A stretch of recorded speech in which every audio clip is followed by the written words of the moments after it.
സമരത്തിലേക്കും ധർണാ സമരത്തിലേക്കും ഹാർദവമായി സ്വാഗതം ചെയ്യുകയാണ്, ക്ഷണിക്കുകയാണ്. വികസന പ്രവർത്തനങ്ങൾക്ക് LDF എതിരല്ല, എന്നാൽ ദീർഘവീക്ഷണത്തോടെ അല്ലാതെയുള്ള വികസന പ്രവർത്തനങ്ങൾക്ക് ഞങ്ങൾ എതിരാണ്.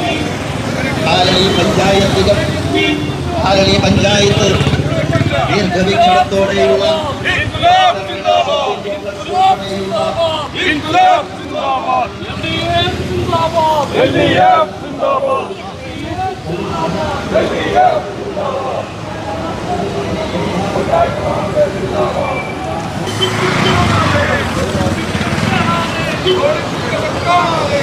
കാലടി ഗ്രാമപഞ്ചായത്ത് പ്രസിഡന്റിന്റെ നിഷ്ക്രിയമായ ഈ ഭരണത്തിൽ നിശ്ചലമായൊരു പഞ്ചായത്ത്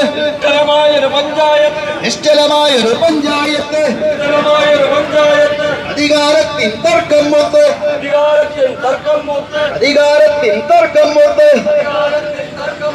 പദ്ധതി പലതും പാഴായി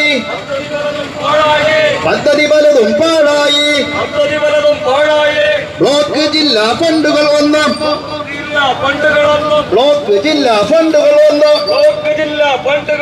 പഞ്ചായത്തിന് വേണ്ടെന്നായി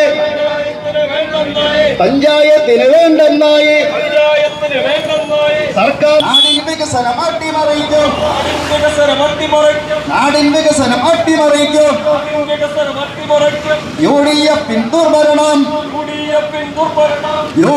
പിന്തുടരണം. അന്യമയങ്ങൾ ഇടമില്ലാത്തവർ മരിച്ചുപോയാൽ ദഹിപ്പിക്കാൻ. 2-3 വർഷക്കാലമായി MP ആന്റണി എന്ന് പറയുന്ന പഞ്ചായത്തിന്റെ പ്രസിഡന്റായിരുന്നു. കാലടി പഞ്ചായത്തിന്റെ നേതൃത്വത്തിൽ ഉണ്ടായിരുന്നു.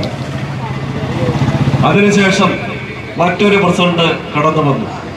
സ്റ്റാൻഡിംഗ് കമ്മിറ്റി ചെയർമാൻമാർ 6 മാസത്തിലൊരിക്കൽ മാറിക്കൊണ്ടിരിക്കുകയാണ്. കാലടി പഞ്ചായത്തിന്റെ ഭരണം നിശ്ചലാവസ്ഥയിലായി. ദുർഭരണം കൊണ്ട് നാട്ടുകാർ പൊറുതിമുട്ടി മുന്നോട്ട് പോവുകയാണ്. പറയത്തക്ക യാതൊരു വികസന പ്രവർത്തനവും നടന്നിട്ടില്ല. ഇതിൽ പ്രതിഷേധിച്ചുകൊണ്ട് LDFന്റെ നേതൃത്വത്തിൽ ധാരാളം സമരങ്ങൾ ഈ പഞ്ചായത്തിന് മുമ്പിൽ നടത്തി. പക്ഷേ പഞ്ചായത്ത് ഭരണസമിതിക്ക് യാതൊരു നാണവും ഇല്ല എന്നുള്ളതാണ്.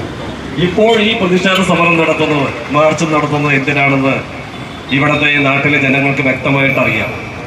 നമ്മുടെ പഞ്ചായത്തിന്റെ മുമ്പിൽ 1979 അനന്തമുള്ള ചേട്ടനും അതേപോലെ തന്നെ രാഘവൻപിള്ള സാർ അടക്കം നേതൃത്വം കൊടുത്തുകൊണ്ട് സർക്കാരിൽ നിന്നും പതിച്ചു കിട്ടിയ 4.5 ഏക്കർ സ്ഥലത്താണ് ഇന്ന് ഈ പഞ്ചായത്ത് ഓഫീസ് അടക്കമുള്ള നമ്മുടെ ബസ് ടെർമിനൽ അടക്കമുള്ള ബസ് സ്റ്റാൻഡ് അടക്കമുള്ള പ്രദേശം സ്ഥിതി ചെയ്യുന്നത്. ആ പ്രദേശം വിജ്ഞാപനം വന്നാൽ അതിന്റെ അർത്ഥം ഇപ്പൊ ചെയ്യുന്നത് തെറ്റാണെന്നാണല്ലോ. ഇപ്പൊ ചെയ്യുന്ന ഈ പ്രവൃത്തി ഈ റോഡിൽ MC റോഡിൽ ഇപ്പോ കാണുന്ന ഈ റോഡിൽ നിന്ന് 6 മീറ്റർ തള്ളിയിട്ട് ഇവിടെ ഷോപ്പിംഗ് കോംപ്ലക്സിനെ പടി പൂർത്തീകരിച്ചാൽ പ്രിയമുള്ളവരെ അല്പം ബുദ്ധിയുള്ള ആർക്കും മനസ്സിലാക്കും. കോതമംഗലത്ത് നിന്ന് വരുന്ന വാഹനങ്ങളെല്ലാം മറ്റു വലിയുമെല്ലാം തിരിഞ്ഞ് അങ്കമാലിയും തൃശ്ശൂരും അങ്ങോട്ടൊക്കെ പോകുന്നത് നമുക്ക് കാണാൻ കഴിയും. മറ്റൊരർത്ഥത്തിൽ പെരുമ്പാവൂരിൽ നിന്ന് വരുന്ന വണ്ടികളും മറ്റു പല പാലങ്ങളെല്ലാം വന്നതോടുകൂടി കാലടിയിൽ പ്രവേശിക്കാതെ ഇന്ന് പോകുന്നത് നമുക്ക് കാണാൻ കഴിയും. പക്ഷെ നമുക്ക് കാലടിയിലെ ഗതാഗതക്കുരുക്ക് പരിഹരിക്കപ്പെടണമെന്നുള്ള കാര്യത്തിൽ ഒരു തർക്കവുമില്ല. അങ്കമാലിയിലെ ഗതാഗതക്കുരുക്ക് പരിഹരിക്കപ്പെടണം എന്നുള്ള കാര്യത്തിൽ ഒരു തർക്കവുമില്ല. കേരളമാകെ ഗതാഗതക്കുരുക്കിന്റെ കാര്യത്തിൽ വലിയൊരു പ്രശ്നം നേരിട്ടുകൊണ്ടിരുന്ന സമയമാണ് നമ്മുടെ മുന്നിലുള്ളത്. 2016 ഇടതുപക്ഷ ജനാധിപത്യ മുന്നണി ഗവൺമെന്റ് അധികാരത്തിൽ വരുന്നതിന് മുമ്പ് കേരളം ഭരിച്ചുകൊണ്ടിരുന്ന UDF ഗവൺമെന്റ്, ആ UDF ഗവൺമെന്റിന്റെ മുഖ്യ ഭരണാധികാരിയായ മുഖ്യമന്ത്രി തന്നെ പറഞ്ഞത് എന്താണ്?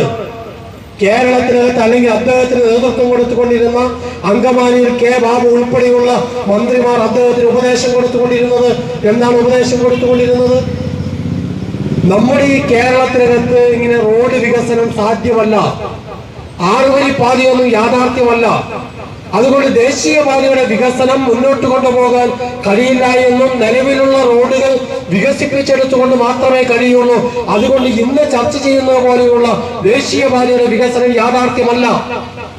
അന്ന് കേന്ദ്ര ഗവൺമെന്റ് പറഞ്ഞു ദേശീയപാതയുടെ വികസനത്തിന് വേണ്ടി നിങ്ങൾ റോഡിന് വേണ്ടി സ്ഥലമെടുത്തു തന്നില്ലെങ്കിൽ ദേശീയപാത ഞങ്ങൾക്ക് ഉപേക്ഷിക്കേണ്ടി വരും എന്ന് പറഞ്ഞുകൊണ്ട് ആ ഫയൽ മൂടിക്കെട്ടി എന്ന് മാത്രമല്ല, അങ്ങ് അതിനുവേണ്ടി പ്രവർത്തിച്ചു കൊണ്ടിരുന്ന ഓഫീസ് UDF കാലത്ത് അടച്ചുപൂട്ടി എന്ന് പറഞ്ഞാൽ അതിന്റെ അർത്ഥം UDF ഗവൺമെന്റ് പരസ്യമായി പ്രഖ്യാപിച്ചത് ഇന്ന് കേരളത്തിനകത്ത് വികസിച്ചു വരുന്ന ദേശീയപാത കേരളത്തിനകത്ത് യാഥാർത്ഥ്യമാക്കാൻ കഴിയില്ല.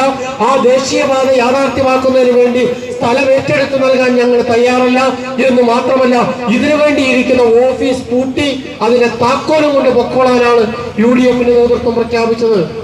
പ്രിയമുള്ളവരെ, ഈ കാലടിയിൽ നിന്ന് ഇടതുപക്ഷ ജനാധിപത്യ മുന്നണി ഈ പഞ്ചായത്തിന്റെ നിലപാടിനെതിരെ സമരം ചെയ്യുന്ന ഈ നിമിഷത്തെ കുറിച്ച് നിങ്ങളൊന്ന് ഓർത്തു നോക്കണം. ഓരോ ദിവസവും ഓരോ മാസവും വ്യത്യസ്ത റീച്ചുകൾ ഉദ്ഘാടനം ചെയ്ത് കിലോമീറ്ററുകൾ സഞ്ചാരയോഗ്യമാക്കുന്നു എന്ന് മാത്രമല്ല, കേരള നിയമസഭയ്ക്കകത്ത് ഗതാഗത വകുപ്പ് മന്ത്രി, പൊതുമരാമത്ത് വകുപ്പ് മന്ത്രി, കേരളത്തിന്റെ മുഖ്യമന്ത്രി അവരെല്ലാം കേരളത്തിന്റെ നിയമസഭയിൽ പ്രഖ്യാപിച്ചു 2025 വർഷം അവസാനം ഈ ദേശീയപാതയുടെ വികസനം യാഥാർത്ഥ്യമാക്കും.